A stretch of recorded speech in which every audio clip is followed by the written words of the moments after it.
Totoo nga ba na number 1 na si FWD? So yun nga mga ka-financial, another day, another tip. Sa videong ito, alamin natin kung number 1 insurance company na nga ba sa Pilipinas si FWD. Yes, totoo ang balita. Ayon sa Insurance Commission, as of March 2025, number 1 na si FWD Insurance Company based on new business annual premium equivalent. Ito ay isang malaking sukatan ng pagiging top sa insurance industry. Ngayon, share ko naman ang insights ko kung bakit nga ba naging number 1 na tayo. Bukod sa nandito ako, kaya sila naging number 1. Joke lang. Number 1, ako bilang isang financial wealth planner ni FWD, masaya kami dito. Supported kaming lahat dito. Solid ang support system nila mula sa unit, branch, hanggang sa district level. Maraming trainings din mula sa head office.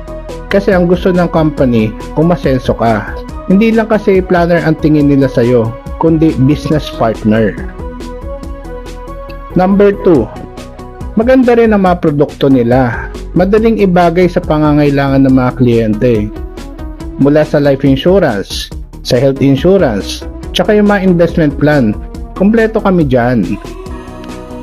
Number 3, si FWD is one of the first fully digital insurance company here in the Philippines. Pwede kang maging planner kahit nasa malayong lugar ka. Online lahat ng transaction. Meron kaming ginagamit na Cube app para sa mga agent. Kahit nasaan ka dito sa Pilipinas, pwede mo magamit yon.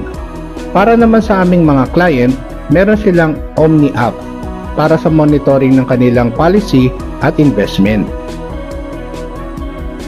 So yun mga ka-financial, kaya FWD ang number 1 insurance company in the Philippines.